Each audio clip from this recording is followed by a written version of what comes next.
మీకుండే ఎటువంటి గ్రహ బాధలైనా గృహ బాధలైనా శాశ్వత పరిష్కారం కోసం సంప్రదించండి Srinivasa Jyotishalaya. Hi viewers, welcome to our channel. ప్రస్తుతం మనతో పాటు దాము బాలాజీ గారు సీనియర్ జర్నలిస్ట్ ఉన్నారు. వారితో ఒకసారి మాట్లాడతాం. సార్ నమస్కారం. సార్ నమస్తే సార్, సుబ్బిరామ రెడ్డి గారు మొన్నటి వరకు కూడా ఆయన అప్పుల్లో కూరుకుపోయారని చెప్పేసి ₹1,00,000 కోసం కూడా ఆయన అడిగే పరిస్థితి వచ్చిందని చెప్పేసి ఈ రకమైన వార్తలు ప్రచారంలో ఉండడం మనం చూసాం. సార్, మనం కూడా డిస్కస్ చేస్తాం. అయితే ఇప్పుడు ఆయన గురించి ఒక లేటెస్ట్ న్యూస్ ఏంటొచ్చిందంటే ఆయన అప్పుల నుంచి పూర్తిగా బయటపడిపోయారు. దాదాపు 8,000 కోట్ల అప్పు ఆయనకుంటే ఇప్పుడు మొత్తం కూడా క్లియర్ చేసేసుకున్నారని వార్తలు అయితే వస్తున్నాయి. సార్, మరి ఇంత అప్పును ఆయన ఏ విధంగా క్లియర్ చేసేసుకున్నారు? దీనికి సంబంధించి ఎటువంటి ఇన్ఫర్మేషన్? మామూలుగా మనం దివాలా తీసిన సుబ్బరామరెడ్డి,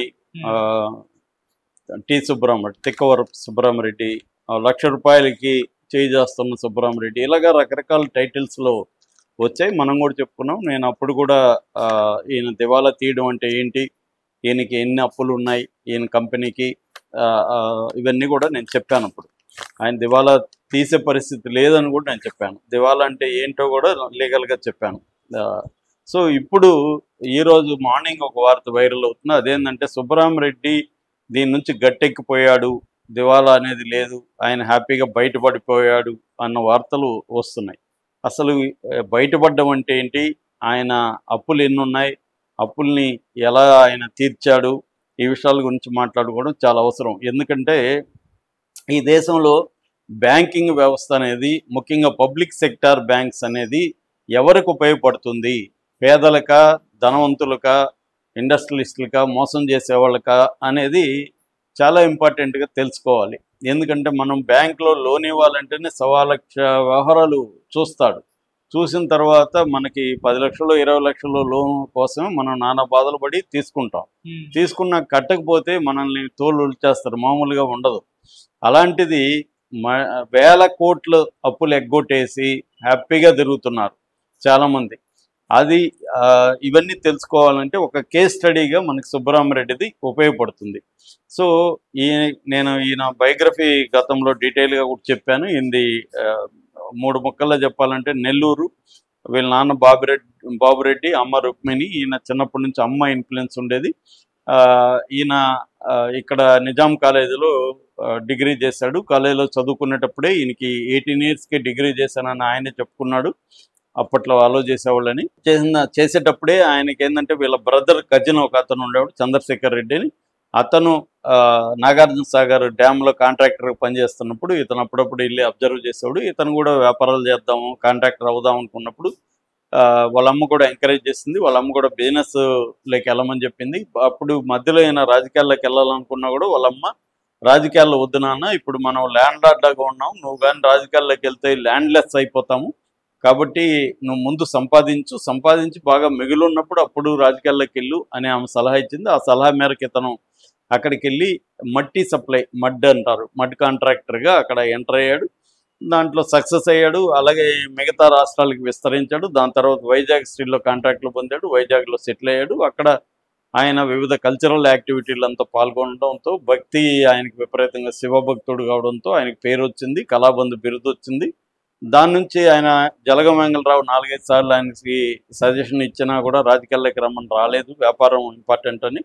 ఆ తర్వాత కొడుకు సందీప్ రెడ్డి చేతికి ఎదిగొచ్చాడు. కూతురు పింకిరెడ్డి జీవీకే ఫ్యామిలీలో కోడలుగా వెళ్ళింది. జీవీకే ఫ్యామిలీ సంజయ్ అనే అబ్బాయిని పెళ్లి చేసుకున్నది. అలాగే బిజినెస్ ఫ్యామిలీతో టైప్ అయ్యారు. దాంతో ఇప్పుడు నేను కొడుకు అప్పగించి ఫుల్ టైం రాజకీయాల్లోకి వెళ్తానని షీలా దీక్షిత్ ఆహ్వానం మేరకు రాజీవ్ గాంధీని కలిసి కాంగ్రెస్లోకి వెళ్ళి అక్కడి నుంచి ఎంపీ అయ్యాడు. తర్వాత టీటీడీ బోర్డు చైర్మన్ అయ్యాడు. అనేక పదవులు చేశాడు. ఈ క్రమంలో ఏంటంటే ఆయన వ్యాపార దీని నుంచి యాక్టివ్గా ఉండడం మానేసుకొని రాజకీయాల్లో మిగతా సోషల్ యాక్టివిటీల్లో యాక్టివ్గా ఉన్నాడు. సినిమాలు తీశాడు, ప్రొడ్యూస్ చేశాడు, ఇవన్నీ చేశాడు. సో ఈ క్రమంలో భార్య, కొడుకు, మిగతా వాళ్ళు వ్యాపారాలు చూసుకుంటున్నారు. వాళ్ళకి గాయత్రి ప్రాజెక్ట్స్ ప్రైవేట్ లిమిటెడ్ అనే కంపెనీ ఉంది. ఈ కంపెనీ నీ మోసం జరిగింది అనేది కూడా మనం చెప్పుకున్నాం. 105 కోట్ల వరకు వేరే వాళ్ళు అప్పిస్తామని చెప్పి తానేకి సంబంధించిన 2 మోసం చేశారు. వాళ్ళని అరెస్ట్ కూడా చేశారు. అయితే ఈ క్రమంలో ఏంటంటే ఒక వార్త, ఇతను దివాలా తీశాడు, అప్పులైపోయిందనే వార్త ఎందుకు వచ్చిందంటే కొన్ని బ్యాంకుల దగ్గర వీళ్ళు ప్రాజెక్టుల కోసం డబ్బులు అప్పు తీసుకున్నారు, అప్పు చెల్లించలేదు. ఎంత అప్పు అంటే ఈరోజు వచ్చిన వార్త ప్రకారం, ఇది పబ్లిక్ డొమైన్లో ఉన్నదే చెప్తున్నా, నేనేం రీసెర్చ్ చేసింది నాకు తెలియదు, పబ్లిక్ డొమైన్లో ఏమవుతుందో చెప్తున్నా. ఎందుకంటే ఈ ఫిగర్స్ అంతా అక్యురేటే కాదో మనకు తెలియదు. పబ్లిక్ డొమైన్లో న్యూస్లో వచ్చిన విషయాన్ని చెప్తున్నా. 8,100 కోట్లు బ్యాంక్ రుణాలు ఈ కంపెనీ తీసుకుంది. ఏవేవంటే కెనరా బ్యాంకు, తర్వాత bank of Baroda, Punjab national bank, IDBI bank, 4 బ్యాంకుల నుంచి 8,100 కోట్లు అప్పు తీసుకున్నారు. ఈ అప్పు కట్టలేదు. కట్టకపోవడం వల్ల ఈ బ్యాంకులన్నీ కూడా ఒక కూటమిగా ఏర్పడి ఉమ్మడిగా ఫైట్ చేయడం మొదలుపెట్టాయి. ఈ ఫైట్ అంటే బేసిక్గా ఏంటంటే, వీళ్ళు ముందుగా దీన్ని ఐపీగా ప్రకటించుకున్న, అంటే ఇన్సాల్వెన్సీ పిటిషన్ వేశారు.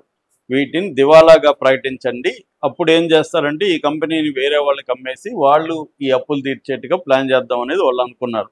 కానీ ఇది 2022లో జరిగింది. 2022లో జరిగినప్పుడు 2024 వరకు కూడా ఎవరు ఈ కంపెనీని కొనడానికి ముందుకు రాలేదు. దాంతో 2024లో వీళ్ళు ఏం చేశారంటే లిక్విడేషన్కి అనుమతి ఇమ్మన్నారు. లిక్విడేషన్ అంటే ఆస్తులు వీళ్ళే ఈ బ్యాంకులే 4 కలిపి ఆస్తులు అమ్మేసి అప్పులు కట్టుకుందామని. అది నేషనల్ లా ట్రిబ్యునల్కి వెళ్ళిందనమాట.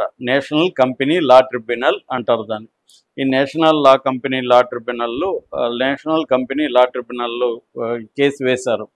వేసినప్పుడు వీళ్ళు వాళ్ళతో చర్చలు, ఆ బ్యాంకులతో ఈ కంపెనీ చర్చలు జరిపి, బాబు మేము 8,100 కోట్లు ఇవ్వలేము, మేము 2,400 కోట్లు మాత్రమే ఇవ్వగలము, మా మొత్తం అప్పులు మాఫీ చేసేయండి, సెటిల్మెంట్ చేసుకుందాము అనేది వీళ్ళు ప్రతిపాదన. ఈ ప్రతిపాదనకి ఈ బ్యాంకులు ఒప్పుకొని ఈ 2,400 కోట్లు మాత్రమే తీరిస్తే చాలన్నట్టుగా ఇదైపోయింది. మొత్తం 90 రోజుల్లో 750 కోట్లు కట్టాలి అనేది వీళ్ళు చెప్తున్నారు. సో అంటే 5,700 కోట్లు తోసేశారని చెప్తున్నారు. అంటే 70% వీళ్ళు తీసుకున్న అప్పులో 70% తోసేశారు. దీన్నే వాళ్ళు ఎన్పిఏ అంటారు, అంటే నాన్ పెర్ఫార్మింగ్ అసెట్స్ అంటారు బ్యాంకుల్లో పరిభాషలో. అంటే సుబ్రహ్మరెడ్డికి బ్యాంకులు 5,700 కోట్లు ఫ్రీగా ఇచ్చినట్టే కదా తోసేయడం అంటే. సుబ్రహ్మరెడ్డి కంపెనీకి బ్యాంకులు ఒక్క సుబ్రహ్మరెడ్డికి మాత్రమే 5,700 కోట్లు ఫ్రీగా ఇచ్చేసినట్టే. ఇది షాకింగ్గా ఉంది కామన్ గైకి. అంటే 5,700 కోట్లు ఎలాగా తోసేస్తుంది బ్యాంకు? మనకు దోసేస్తుందా? మామూలుగా తీసుకోవాలంటే ఇది పెద్ద ప్రహసనం. ఒక రైతుకి మనం మామూలుగా ఉచిత పథకాల మీద చాలామంది విమర్శిస్తుంటారు. జగన్ ఇచ్చిన దాని మీద విమర్శలు తీవ్రంగా వస్తుంటాయి మిడిల్ క్లాస్ నుంచి. మొత్తం వీడు దోచిపెట్టేస్తున్నాడని. ఎంత పెట్టాడు జగన్? సంవత్సరానికి 77,700 కోట్లు పెట్టాడు. సో 5 ఏళ్ళకి వేసుకున్న ఒక 4 లక్షల లోపలే కోట్లు పెట్టారు. కానీ ఇవాళ ఇండియాలో 20 లక్షల కోట్లకు పైన ఇలాగా కొన్ని కంపెనీలు, కొంతమంది వ్యక్తులు, విజయ్ మల్యా కావచ్చు, లేకపోతే నీరవ్ మోడీ కావచ్చు, చోక్సీ కావచ్చు, మెహల్ చోక్సీ కావచ్చు, ఇలాంటి వాళ్ళు 20 లక్షల కోట్లు బ్యాంకుల నుంచి తీసుకొని, గవర్నమెంట్ ఏజెన్సీస్ నుంచి తీసుకొని డిఫాల్టర్స్గా మారిపోయారు, ఎగ్గొట్టేశారు. నాన్ పెర్ఫార్మెన్స్ అసెట్లకి వేసేసారు వాటిని. వాళ్ళు విదేశాల్లో ఆస్తులు కొనుక్కొని చక్కగా ఎంజాయ్ చేస్తూ ఆ వీడియోలు, ఫోటోలు, రీల్స్ కూడా చేసుకుంటూ హ్యాపీగా ఉన్నారు.